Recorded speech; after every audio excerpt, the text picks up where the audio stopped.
Radio 24RA te invita a escuchar Hablemos de Nosotros, el programa conducido por Chili Blanco y Gervasio Rancaño. Este espacio es un punto de encuentro para explorar y celebrar la diversidad, ofreciendo debates profundos y conversaciones auténticas que reflejan la riqueza de nuestras diferencias. No te lo pierdas y unite a nuestra comunidad online.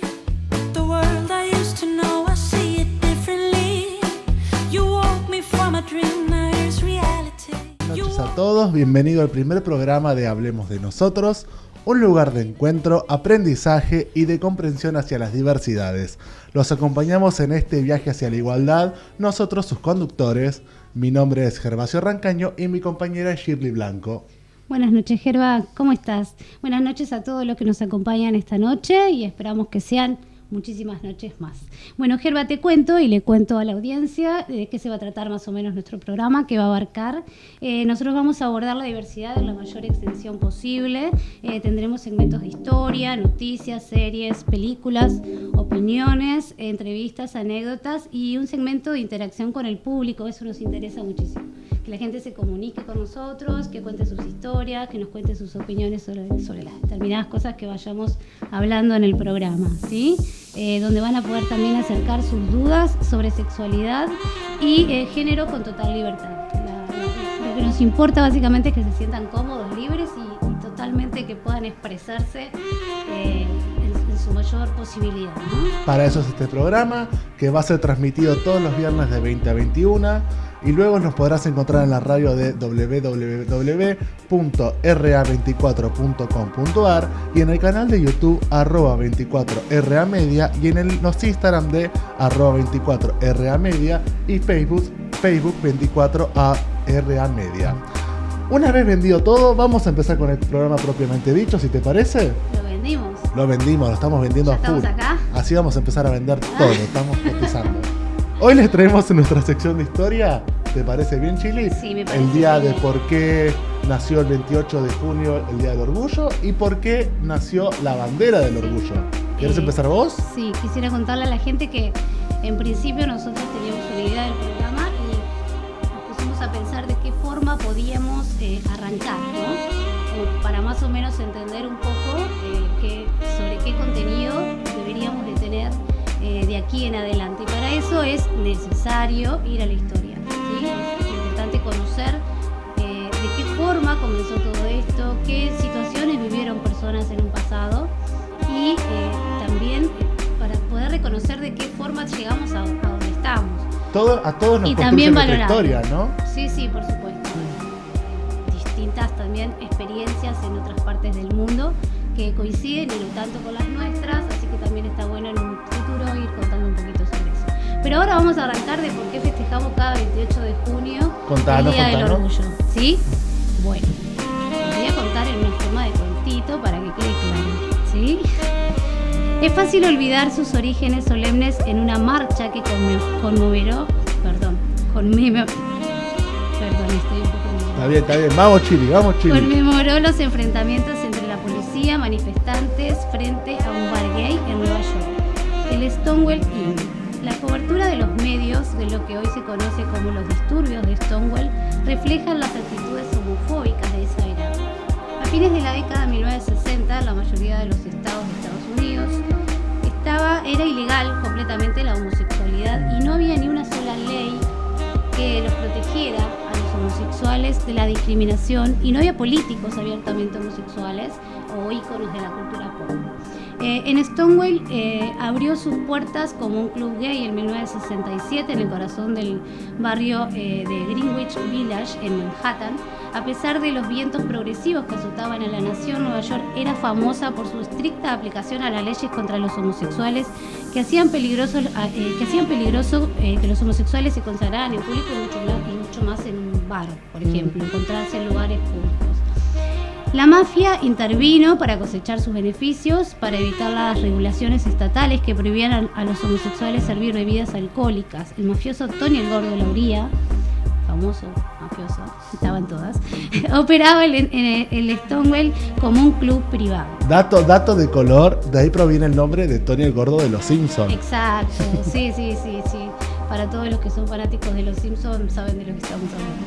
Los disturbios de Stonewall consistieron en una serie de manifestaciones espontáneas y violentas contra una redada policial que tuvo lugar en la madrugada del 28 de junio, de ahí la fecha, en 1969, en el bar conocido como Stonewall del barrio neoyorquino. Frecuentemente se citan estos disturbios como la primera ocasión en la historia de Estados Unidos en la que la comunidad LGBT luchó contra un sistema que perseguía a los homosexuales con el favor del gobierno. Son generalmente reconocidos como el catalizador del movimiento moderno LGBT en Estados Unidos y en todo el mundo. Nos vamos a remontar un poquito más. Durante las décadas de los 50 y 60, los gays y las lesbianas estadounidenses debían enfrentarse a un sistema legal mucho más hostil con los homosexuales que en muchos otros países en el mundo. Todos los estados del país penalizaban el sexo homosexual consentido, inclusive entre adultos y en el ámbito privado. En 1961, escucha esto, en 1961 un hombre adulto podía ser acusado de crimen por mantener sexo con otro adulto del mismo sexo de manera consensuada en el ámbito privado de su casa, y podía imponérsele inclusive una multa ligera o llegar a pasar entre 5 y 20 años de cárcel. A veces incluso toda la vida, Gerba. No lo puedo creer. Sí. Lo que estamos viviendo también en cierto momento, ¿no? Sí, por eso es porque no es hace remontarnos tanto. a la historia, porque esta situación era realmente... 60 años atrás. Sí, no tanto. Hay gente que No hace vivió tanto. todavía todo eso. Sí. Mi mamá nació en 1951. Así que digamos que no hace tanto tiempo de todo esto. En 1971, 20 estados mantenían leyes sobre sexos psicopáticos que permitían la detención de homosexuales por esa razón. En Pensilvania y California, los considerados ofensores sexuales podían ser encerrados en instituciones mentales. Ahí pasamos a otro ámbito. Y en esto estuvimos viendo en la actualidad algunos países latinoamericanos que siguen teniendo estas prácticas, inclusive. No sé si Sí, que hasta abiertamente promueven todas estas terapias de conversión. Sí. Los considerados ofensores sexuales, volvemos a retomar, podían ser encerrados en instituciones mentales de por vida y en 7 estados podían ser inclusive castrados. Qué suerte que estás acá. Qué suerte que estoy acá. En el 2024. Gracias, 2024. Durante la década de 1950 y 1960, la castración, la terapia emética, la hipnosis, la terapia de electrochoques, la lobotomía y las terapias de reorientación sexual, lo que intentaban era curar a los homosexuales de sus deseos. Eran practicadas por los psiquiatras, ¿sí? Los primeros grupos aliados de Estados Unidos fomentaron una cultura de no confrontación entre homosexuales y heterosexuales en su afán por demostrar que las personas homosexuales podían insertarse en la sociedad. Quisiera agregar un punto acá. Sí. No olvidemos que recién en los 90 se sacó la homosexualidad como una enfermedad mental de la Organización Mundial de la Salud. Es decir, hasta esta época los estados podían permitirle a los privados, e incluso también el propio estado, practicar estas terapias de conversión que eran torturas. Sí. Y muchas veces cuando se lucha contra ciertas frases como de invertidos o de que, por ejemplo... Que la escuchamos no hace mucho y en este país. Claro, por ejemplo en Colombia, que hoy en día están tratando a los transexuales como enfermos mentales, Sí. hablamos de esto, hablamos de este tipo de terapias que eran lobotomías, electroshock, estamos hablando de torturas que resultaban a partir de una palabra nada más. Te dejo seguir, Chile. Ok, gracias.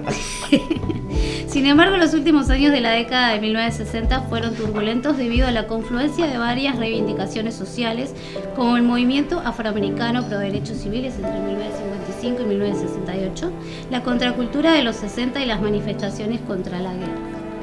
Este clima beligerante, junto al ambiente liberal de Village, influyó en el desencadenamiento de los disturbios de Stonewall. Perdón. Tranqui. La energía del levantamiento siguió por semanas. Semanas después, en Nueva York, una marcha del poder gay desde Washington Square Park, Stonewall, que atrajo a cientos de personas. Otros veteranos de Stonewall favorecieron una acción más radical. Un nuevo grupo que incluía a ex-muffins y feministas se unió al Frente de la Liberación Gay. Y Hicieron bailes para recaudar dinero, para demostrar que no necesitaban de la mafia para divertirse. Las ganancias financiaron un periódico clandestino, un fondo de fianza para miembros y almuerzos para los pobres. Cuestionaron a los candidatos de las alcaldías en foros sobre sus opiniones sobre la homosexualidad. Y el 28 de junio de 1970, y ya cierro con esto, Rodwell y miles de personas regresaron a Greenwich para la primera marcha del Día de la Liberación de Christopher Street. Se convirtió en un evento anual y se convirtió en el desfile del orgullo, que se celebra cada año en Nueva York y en otras partes del mundo, en varias ciudades del mundo. Claro, esto empieza a explicar el por qué hoy en día las marchas son mucho más alegres, ¿no? En realidad lo que estamos celebrando es un levantamiento el 28 de junio, que toda una comunidad salió a la calle, salió a pelear contra un estado opresor, contra fuerzas policiales que Tiene los... una historia bastante... Sí, bastante sangrienta, bastante Sí. oprimida. Y muchos se preguntan, entonces, ¿por qué se festeja con tanta alegría? Justamente este final nos aclara de que esto de la alegría, esto de recaudar, era justamente para pagar fianzas de aquellos que caían presos, Sí. traerle alimentos a muchas veces a la gente de la comunidad que estaban en la calle. Hay un porqué del festejo también, ¿no? No solamente Sí, del por qué salimos a la calle a festejar que somos libres, sino de que había algo detrás. Claro, hay muchos logros también, ¿no? Y si bien es un festejo, debemos decir que estas marchas también es como un recordatorio permanente porque siempre estábamos vulnerables a una modificación, un cambio de gobierno, un cambio de leyes. En toda América está ocurriendo, desde Norteamérica hasta Latinoamérica, estamos viendo un revés muy importante en cuestiones de Como derechos. que no hay nada asegurado, en realidad Nada no de es que se derecho. logró esto y ya está. Sí, no hay ningún derecho asegurado. No. Por eso tenemos que defender todo el tiempo nuestros derechos. Ujú. Porque un cambio de gobierno puede conllevar todas estas cosas, ¿no? Vuelven a subir viejos conservadores que están, porque estamos hablando de historia de hace 60 años. Exacto. Es decir, no todas las cabezas se desprogramaron en No. ese momento. Y pueden volver estas viejas prácticas. Yo justamente ayer estaba leyendo algo muy importante. Ahora son las elecciones en Estados Unidos, Sí. ¿no? En Estados Estuve Unidos mirando algunos debates. tiene dos, es una democracia bipartidista, porque son siempre uno de los dos partidos los que suben. Generalmente uno se muestra más abierto a la sexualidad que el otro. Y ayer leí una frase muy interesante que estuvieron subiendo varios activistas demócratas, que decían una frase que era: ¿cómo puede ser que en un país se le permita tener armas a tus niños, se le permita vivir tiroteos, se los obliga a chicas de 14 años a estar embarazadas a tener hijos, Sí. pero no permitan que haya figuras gays en la televisión, Sí. no permitan que haya figuras gays en los medios? Porque en muchos estados, sobre todo por ejemplo California hoy en día y Nueva York, están yendo para atrás con todas esas leyes. No quieren que las personas trans salgan en la televisión y están diciendo, tenemos problemas Creo más que importantes. es la colectividad más dañada, ¿no? Claro, La tenemos de problemas más trans. importantes y tu odio está atacando a una comunidad simplemente porque sos conservador. Ujú. Y me parece que a los jóvenes los afectan más otras cosas Sí, que claro. la libertad sexual, ¿no? Sí.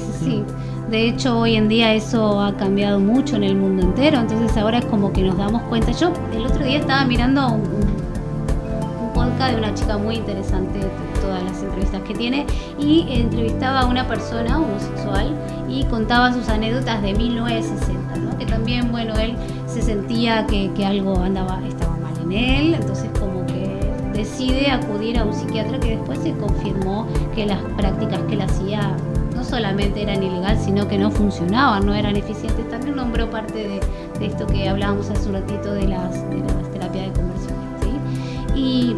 Y él cuenta, y lo cuenta hoy en día con lágrimas en los ojos y con angustia, porque realmente la pasó muy mal. Primero y principal porque él sentía que había algo que estaba mal en él, ¿no?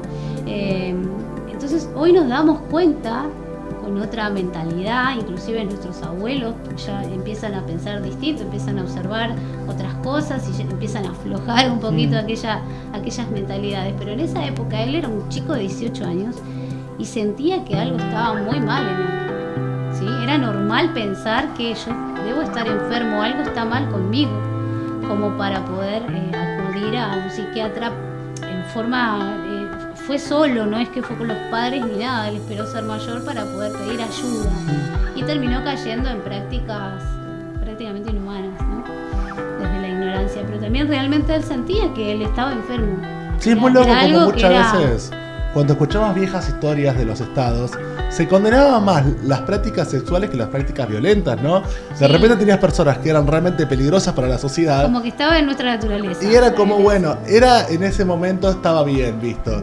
Ahora, de repente, prácticas sexuales, no. Y como, ¿qué es más peligroso para una sociedad? ¿Las prácticas sexuales que ocurren en la intimidad o una persona que era violenta, ya sea con su pareja, era violenta por la vida y no era condenado porque, bueno, era así? A veces está bueno traer esas charlas al presente, ¿no? Sí, Como sí, diciendo, totalmente. no todo pasado fue mejor. No creamos que esto de construir, que hoy en día estamos en una lucha, porque Ni es una creer lucha. que hasta acá estamos perfectos, Claro. falta muchísimo más todavía. Estamos en este momento, me parece, como una etapa de revolución, Sí. donde se cuestiona todo, con todo lo bueno y malo de las cuestiones, ¿no? Porque cuando se cuestiona todo, tenemos esto de las sociedades líquidas, que nada es seguro, todos nos generan inseguridad, todos nos generan ansiedad, pero también tenemos esto de que a partir de los cuestionamientos podemos crear mejores sociedades. Sí, claro. Cuando empezamos a cuestionar las bases, siempre sale algo mejor. Cuestionar las bases, el por qué estamos así, y realmente llevarnos el tiempo y la dedicación de estudiar el por qué y de cuestionarnos el por qué, puede llevarnos a una mejor sociedad. Creo que lo peor es decir, no, bueno, el pasado es así porque es así, ya está, dejémoslo ahí. Es que el pasado nos trae a donde estamos hoy y nos va llevando camino a donde estaremos mañana.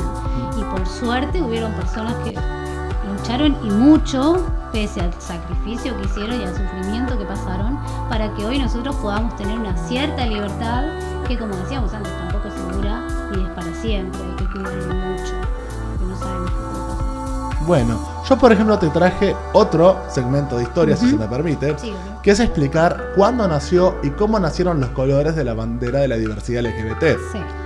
Comienzo. Sí, porque cada color tiene como un significado, ¿no? Cada color tiene un significado y es muy interesante ver cómo los Cómo se los fue colores armando. fueron cambiando y cada vez integrando el color y la representación que necesitó.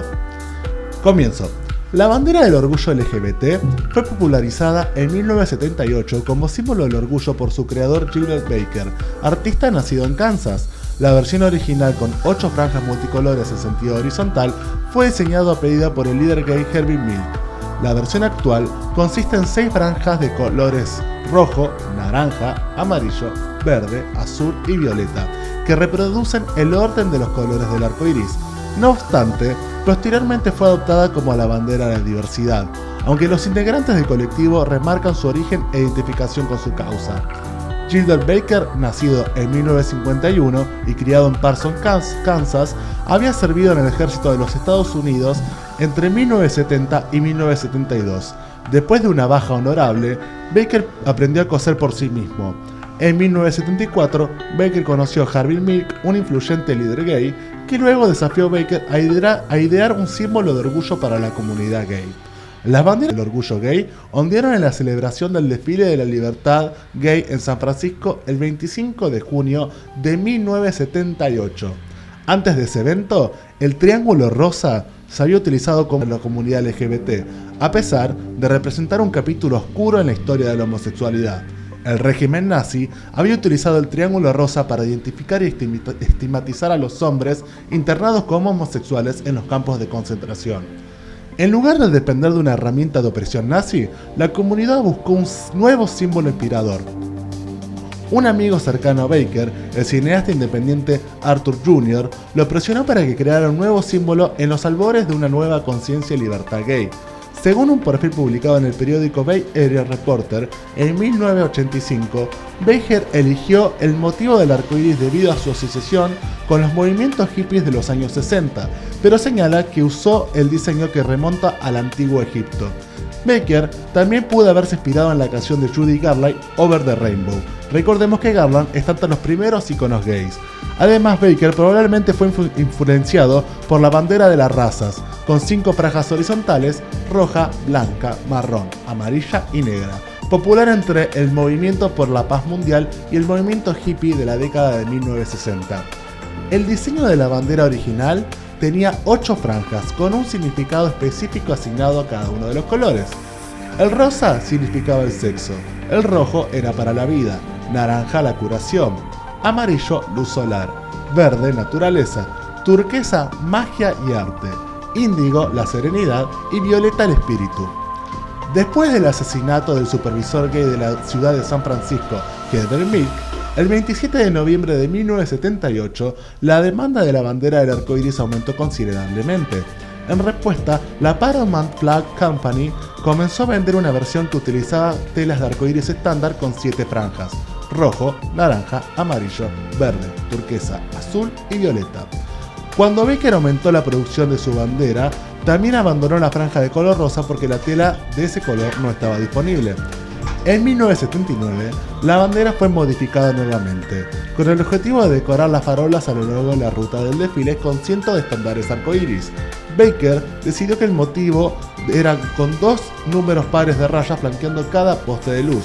Para lograr este efecto, se eliminó la franja turquesa que había utilizado en la bandera de 7 franjas. El resultado fue la versión de 6 rayas en la bandera, que se convertiría en el estándar para la producción futura: rojo, naranja, amarillo, verde, azul y violeta. Fue vino muchas veces. Sí. Y más interesante lo que viene ahora. La bandera arcoiris celebró su 45 aniversario en 2023. Wow. Y a través de los años y las culturas se han agregado colores a medida de las necesidades de representación. Desde agregar el negro y marrón para llevar adelante la lucha racial en Filadelfia, el blanco, rosa y celeste por el orgullo trans en Sao Paulo, Brasil, la bandera del orgullo de la justicia social en Chennai, India, que incorporó elementos que representan el movimiento de autorrespeto, el movimiento contra las castas y la ideología de izquierda en su diseño. En 2021, Valentino Vicchetti de Intersex Equality Rights UK, Gran Bretaña, rediseñó la bandera de progreso para incorporar la bandera intersexual. Este diseño agregó un triángulo amarillo con un círculo morado al chevrón de la bandera de progreso.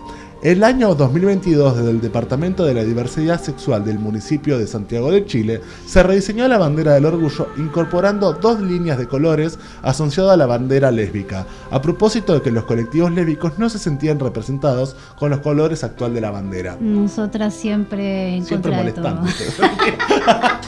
Nosotras siempre molestamos. Ahora, quiero que pongamos un punto acá, ¿no? Una bandera que cambió sus colores, cambió su imagen. Pasa que en realidad viene a representar como la diversidad misma. Claro. Entonces, nosotros tenemos esa idea de la bandera de 7 colores, que está bien, sí, es la bandera original. Pero ha pasado por más. Pero ha pasado por mucho. Cada sociedad tiene su representación de la bandera. Es una bandera que realmente trata la diversidad. Desde justicia social.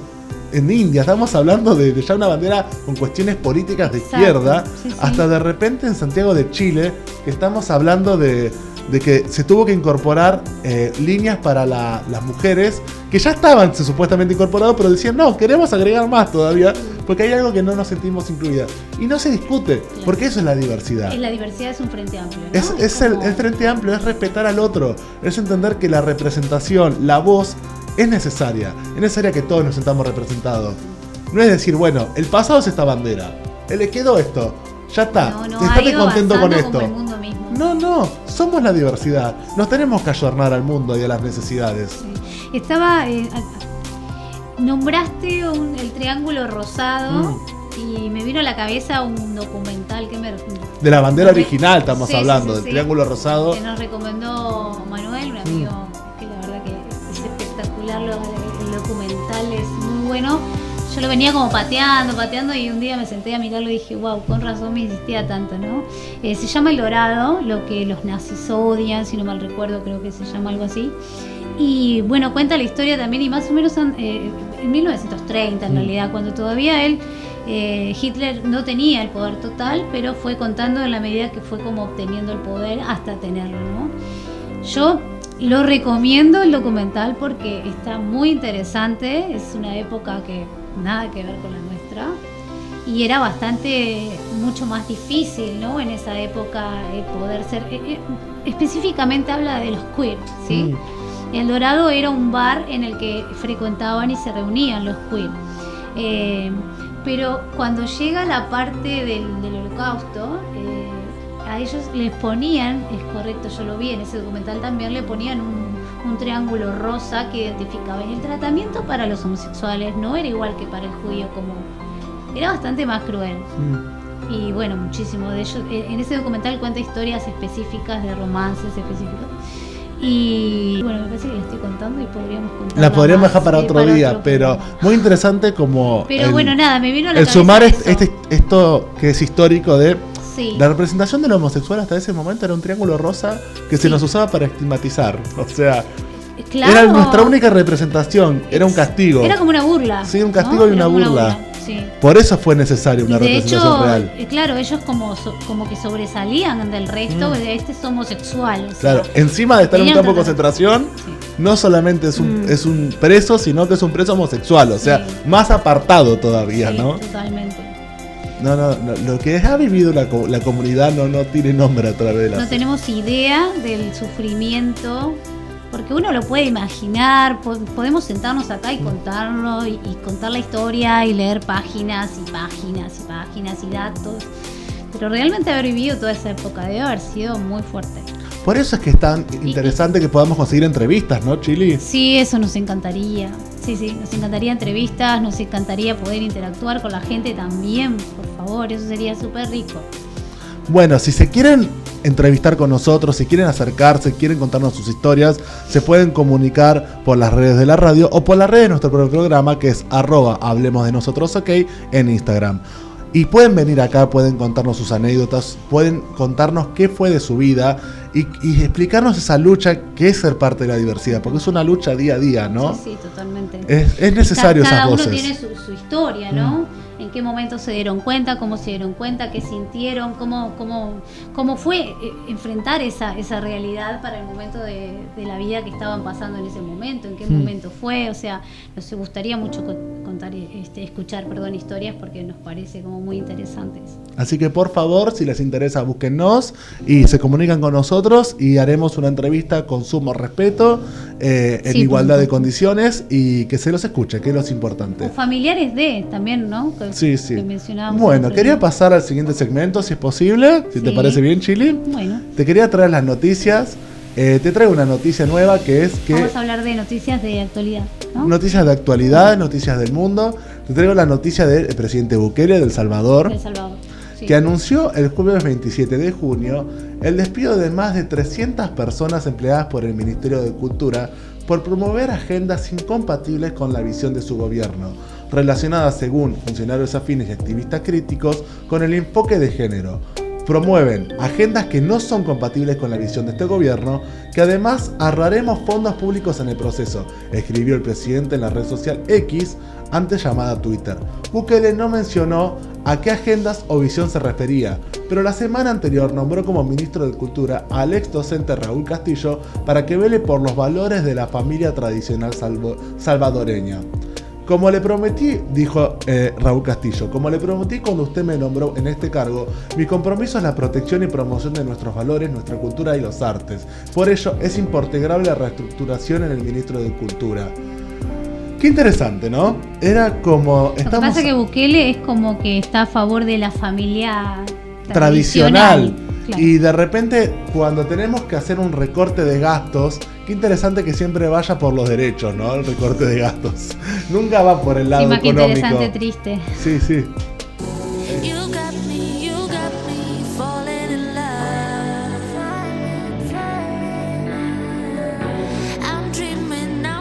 Buenas, acá volvemos a las noticias. Disculpen el imprevisto. Es el primer día, está todo perdonado. Sí, estoy con un resfriado. Tuve que irme a toser porque yo no aguantaba más. Disculpen, por favor. Ya me estuve aguantando hace media hora la gana de toser. Desde que empezó el programa. Desde que empezó el programa tengo ganas de toser. Bueno, disculpen todo. Bueno, seguimos con las noticias, Chili. ¿Qué nos habías traído vos? Sí, pero vamos a pasar a una noticia nacional. Sí.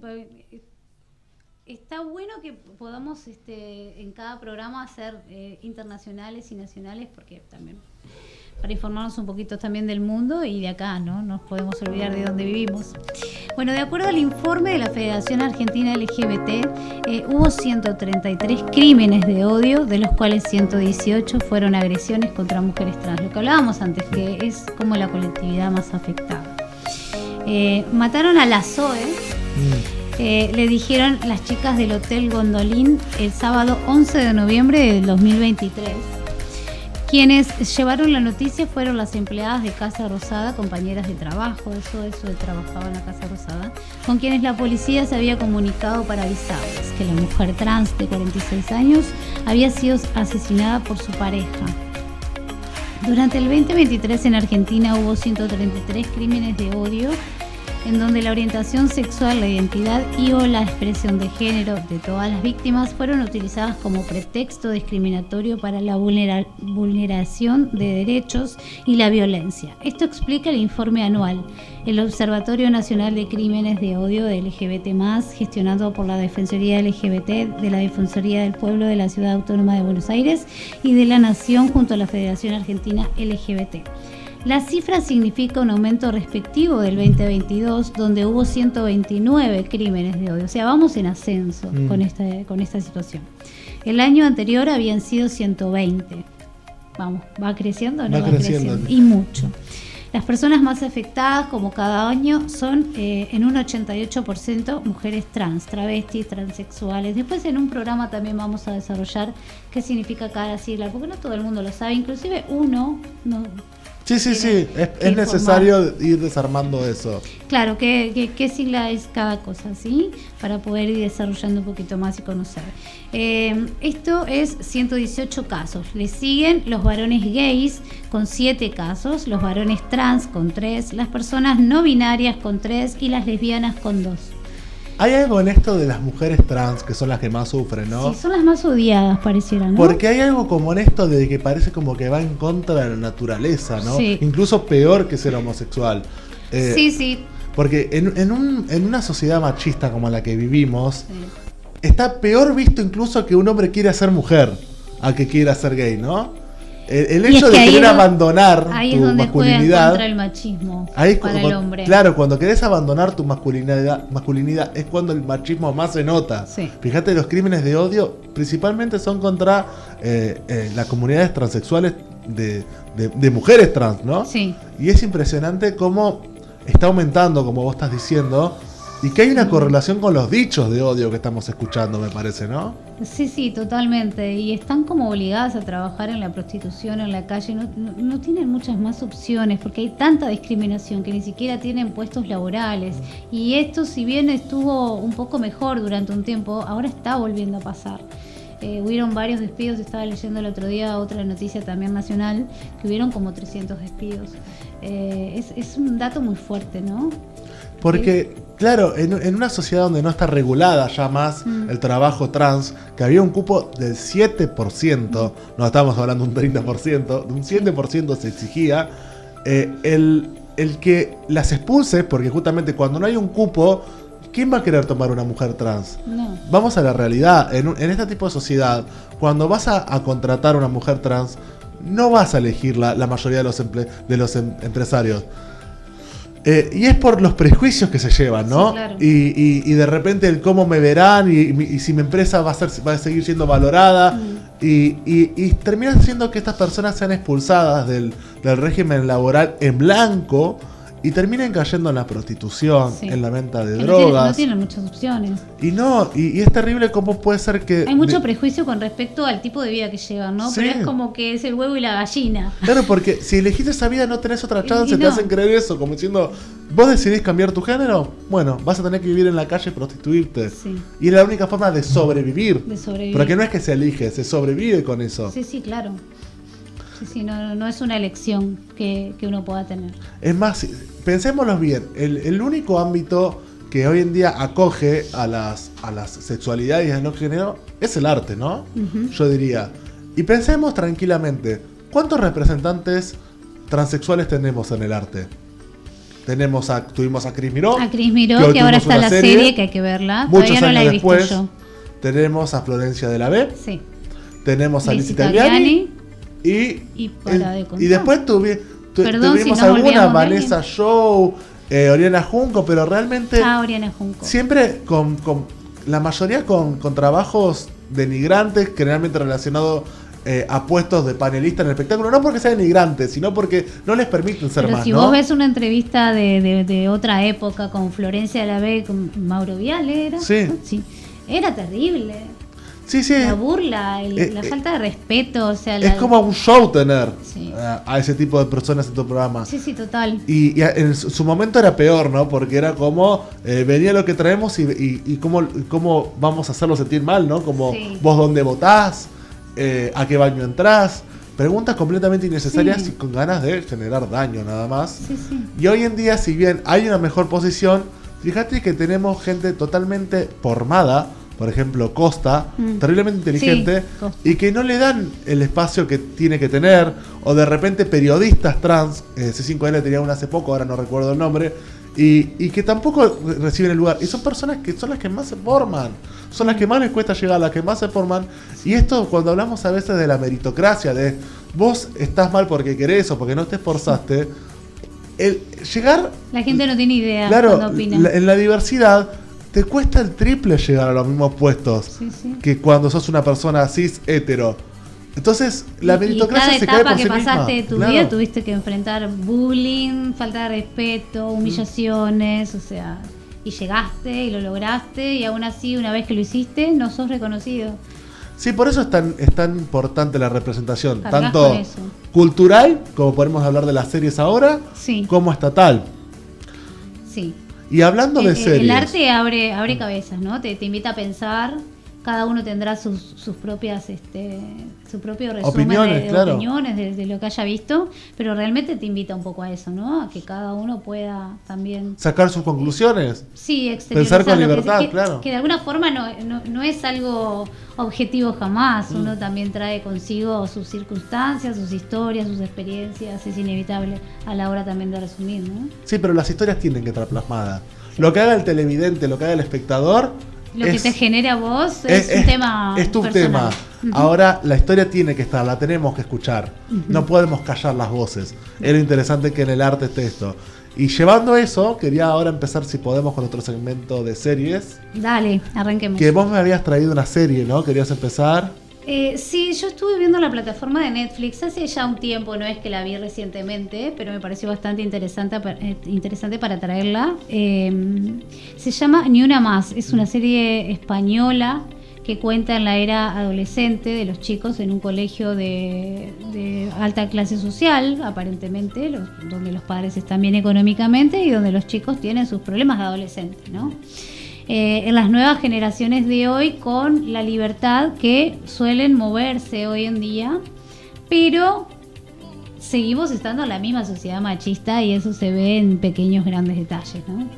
La serie gira en torno a una violación, tiene que ver un poco con eso, y también muestra un poco los excesos y la falta de darse cuenta de dónde están corriendo los riesgos, ¿no? En qué situación están corriendo riesgos y cómo se exponen a eso. Porque claro, ellos son un poco inocentes frente a esa situación, porque en la adolescencia sos grande pero sos chico. Entonces es como que, bueno, nada, van experimentando y son como el gatito bebé, que no empezás conoce a entrar mucho en ese mundo. el peligro. Claro, pero inevitablemente estás conviviendo en una sociedad machista en la que pasan cosas y a veces en la exposición te puedes llegar a tener algunos resultados. Ni Una Más, es ni una siquiera serie pensados. española, ¿no? Es una serie española, sí. Relacionada con el Ni Una Menos de acá, ¿tiene algún...? Es exactamente lo mismo. Solo que en España se le llama Ni Una Más lo que nosotros llamamos Ni Una Menos. Y bueno, nada, cuenta también, por ejemplo, la cabeza de una de las adolescentes que piensa como más madura y ya por eso es apartada también, ¿no? Es como vista como el bicho raro, ¿no? Porque tiene otra forma de pensar, otra forma de moverse y es vista como el bicho raro de la escuela y todo el mundo la mira como medio de costado, aunque de alguna forma todos quisieran entrar en su cabeza, ¿no? Y todos hablan de ella. Pues hay un personaje lésbico que me parece un personaje súper interesante, que es la mejor amiga de ella. No sé, a mí me dio la sensación que es como esa persona que todos quisiéramos tener en nuestras vidas, básicamente. Porque es una muy buena compañera, muy buena amiga, es excelente hija, muy buena hermana. Y también siempre están rozando en el mundo de la droga, hay mucha droga, hay mucho alcohol también. También está el tema de las manadas, que en España es todo un problema. Incluso se quiso condenar en un momento las manadas como una figura legal. Sí, pero no avanzó. El ataque de muchos hombres a ya sea a es una un problema mujer social o importante que tienen. a una persona, claro. Sí, es un problema social importante que tienen y se quiso, pero no se pudo avanzar legislar. en eso. Así que siguen siendo vulnerados un poco en esa situación. Y bueno, no sé qué más te puedo contar de la serie. Es una serie que yo recomiendo, es muy interesante para ver los padres, los chicos también. Pues también muestra un poco la dificultad que tienen los padres para poder comprender a los hijos y el adolescente que está adoleciendo en algún punto, ¿no? Se está conociendo. Sí, muestra también la importancia del acompañamiento de las amistades, ¿no? La soledad, el suicidio. Claro, cómo los padres tienen que llevar eso, cómo pueden hablar con sus hijos. Sí, sí. Hay un personaje muy interesante en la historia que no pareciera ser importante, pero es muy importante, que tiene un cierto problema psiquiátrico, que se desencadena por una situación muy traumática, no contada, que quedó como muy en el interior del personaje, y eso conllevó a situaciones, en la medida que fue creciendo un poco más, que terminó siendo una enfermedad psiquiátrica, a ese punto, ¿no? Pero bueno, nada, me parece una serie interesante para poder ver tanto chicos como grandes. Yo con este hilo que me dejaste recién, de traumas del pasado, y qué interesante que es empezar a estudiarlos con los comportamientos actuales. Sí. Me recuerda una serie que es bastante conocida hoy en día, Bebé Reno, que está en Netflix. Sí, Bebé Reno, sí. Que trata el acoso desde un punto de vista diferente, ¿no? Uno está acostumbrado al acoso de un hombre a una mujer, sí. Y Bebé Reno es una historia contada por su propio protagonista, actuada por él mismo, sí. De cómo fue acosado por una mujer. Qué fuerte haber hecho esa serie, ¿no? Para él. Sí, sí. Como un revivir. Es más, en la propia serie te cuenta cómo contar su historia fue un método de sanación para él. Sí. Y es muy loco porque uno cuando ve la serie te la muestra desde el punto de vista de la víctima, contada por la víctima. Entonces, la víctima te termina explicando a su forma de ser qué terminó haciendo inconscientemente para buscar ese acoso. Sí. No, pero es muy loco porque los televidentes que vieron esa serie están la mitad diciendo como, bueno, se lo buscó, y la mitad como diciendo, no puedes culpar a una persona de que lo acosen. Bueno, que es lo que ocurre en las sociedades, ¿no? Sí, bueno, pasa un poco también en esta serie que te decía antes, o sea, ¿dónde está el límite si la mujer tomó mucho alcohol y está totalmente destruida? ¿Es culpable? Y ahí es cuando la sociedad víctima, se tiene que desarmar y es decir, violación. No es no. Si no decís que sí, también es no. Exacto. Y si no das en condiciones de decir que sí, también es no. Exacto. Es sí, algo sí. tan sencillo como eso. Si no hay un sí, es un no. Es un no, claro. Tal cual. Hay que empezar a desarmar eso, dejar de indagar demasiado en qué me quiso decir. Si no es un sí, es un no. No es tan difícil. Sí, sí. Y justamente Bebé Reno va a esto, ¿no? Un chico incapaz de decir que no, por cuestiones de autoestima, por cuestiones de incluso, lo voy a contar en un spoiler, de un abuso que ha sufrido. Entonces, ante el resto de las personas, él necesita agradar, necesita quedar bien. Y se encuentra con una mujer que le da atención, le da una atención obsesiva. Sí. Y por su necesidad de sentirse que se crea querido, como una realidad paralela. Claro, por su necesidad de sentirse querido por esta mujer, acepta el acoso. Acepta el acoso hasta cierto punto. Sí, como que le molesta, ¿no? Le molesta, pero no lo puede dejar porque es la única persona que lo ve. Una persona que también tiene conflicto con su sexualidad. Sí. Un hombre que se está descubriendo, que descubre que le gusta una mujer, que descubre que también posiblemente le gustan los hombres, pero el encontrar cómo le gustaron los hombres fue muy traumático para él. Sí. Porque proviene todo de un abuso. De un abuso de una persona de suma confianza de él y que me sorprendió a la persona que vio esta serie cómo lo choqueó. Yo he visto mucho en las redes en ese momento, mucho hombre diciendo tengan cuidado con tal capítulo porque sí, es muy fuerte, no vas a poder dormir. Y vamos a decir, tal capítulo trata sobre un abuso de un hombre a un hombre. Sí. Algo que en realidad el arte no ha tocado tanto. Vos no hay muchas series, muchas películas donde un hombre se abuse de un hombre. No. Entonces, esa imagen ha generado una controversia en las redes sociales de decir, che, nos puede pasar a nosotros. Y por nosotros mismos, ¿no? Y muchos dejaron de verla, inclusive. Claro, y muchos dejaron de verla como diciendo, no, es muy fuerte. Y la realidad es que si uno va a las películas, a la serie, hay escenas de abuso mucho peor hacia las mujeres, pero que nunca han levantado tanto a las personas, ¿no? Nunca han generado tanto ese rechazo. Yo te hago una pregunta desde tu género masculino, ¿no? ¿Ustedes sienten el miedo cada mañana cuando salen de su casa a que alguien los agarre y los viole? Claramente no. Así como algo naturalizado o incorporado de alguna manera. ¿Ustedes lo sienten? No, es que claramente no. Bueno, nosotras sí. Esa es la gran brecha entre los géneros. Sí. Que nosotros no vivimos con el miedo que vive tu género. No, de hecho, si llega a un punto yo creo que la gran mayoría de las mujeres en algún punto vivimos una situación de abuso, y yo creo que si vos encontrás a una mujer ya llegada en su alta edad y diga que nunca lo pasó, es como una excepción.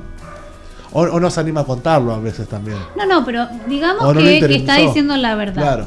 Realmente es una excepción, porque todas vivimos en algún punto, yo estoy segura que pones a varias mujeres en un cuarto y si hay una que no haya vivido alguna situación, es la mayoría. Casi milagroso, sí, claro. Sí, es una gran excepción. Y ahí estaría como bueno poner el punto de decir, ¿y es culpa de las mujeres o de los hombres? ¿Por quién las acosan?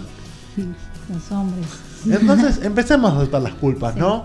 Porque Pero no se ¿qué nos pasa pide cuando es a la inversa? tanto. Claro, no se nos pide tanto. No. Yo creo que no se nos pide tanto y cuando ves Bebé Reno lo empezás a entender. Como diciendo, che, esto le puede pasar a un hombre, muy rara vez, un 1% de los casos. Y hay muy pocos que lo cuentan también. Claro, y lo complicado que fue para él cuando lo quiere ir a denunciar, como diciendo, sí. una mujer te está acosando. Y el acoso desde el punto de vista del prejuicio. Y sí. si vos decís, si un hombre se tuvo que enfrentar a esto, ¿qué se tienen que enfrentar todos los días las mujeres cuando van a denunciar? Es que para un hombre que una mujer lo acose es como, ¿y dónde está tu masculinidad? Claro, o sea, que tiene que decidirlo. ¿Cómo te dejas acosar de esa manera a una mujer? No tiene sentido. No. Como para la sociedad no tiene mucho sentido eso, porque no están en igualdad de condiciones en lo físico, entonces como que no se entiende. ¿Qué pasa con lo mental, con lo psicológico, con lo emocional?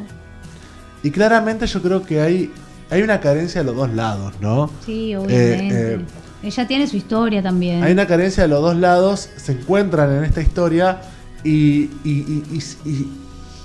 te habla también de cómo estas relaciones tóxicas se van armando, haciéndole mal a los dos, porque los dos están mal.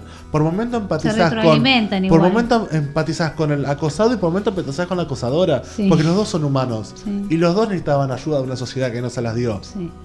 Y es interesante que lo abordemos. Sí, es ella por interesante momentos te da pena. Sí, es interesante que abordemos en esto diciendo, estas son personas que fueron abandonadas. Fueron lastimadas.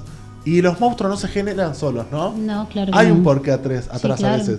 Y a veces la sociedad se lava la mano de esos monstruos, como diciendo, es una exclusión, es algo aparte de la sociedad. Y no, cuando es una conducta que se repite en ciertas sociedades, es porque algo estás haciendo mal.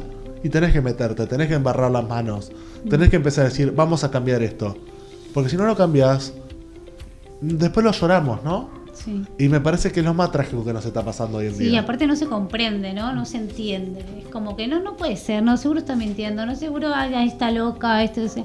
Nadie se pregunta qué hay detrás de esa persona que no habla, o que cuando habla es un poco agresiva, de repente, o sea, pueden ser cualquiera de los dos extremos o cualquiera de actitud. Pero siempre hay una historia detrás de cada persona. Y en el hombre, yo lo que he visto sí es que como que llegan a ese capítulo y se van, escapan. No, esto es horrible, esta escena es muy fuerte. Y sí, hay escenas en las que hemos visto abuso a mujeres o violaciones muy tangibles y son muchísimos más fuertes. No digo que esta no lo sea, pero realmente son como heavy. Y por eso es interesante, voy a repetir la representación, y que lo veamos, incluso si nos incomoda. Es que esa es la idea, creo. La idea es que te incomode. Y volvemos a la finalidad del arte. La idea es que vos veas aquello que te incomoda y que sepas que hay una representación con la realidad. Sí. Y por eso vamos a traer estas series acá, por eso vamos a traer películas, por eso vamos a hablar de música y vamos a tratar de que se sientan representados todos los contextos, todas las anécdotas y todo lo que ocurre en la vida real. Y también escuchamos opciones de la gente que le interesaría, de qué le interesaría hablar, ¿no? ¿De qué podríamos hablar? ¿Qué quieren interactuar? ¿Con qué quieren participar? Eso es muy importante para nosotros. Realmente nos importa mucho participar con la gente. Así que por favor, si pueden, comuníquense con nosotros. Acá Hablemos de Nosotros, ok, en Instagram.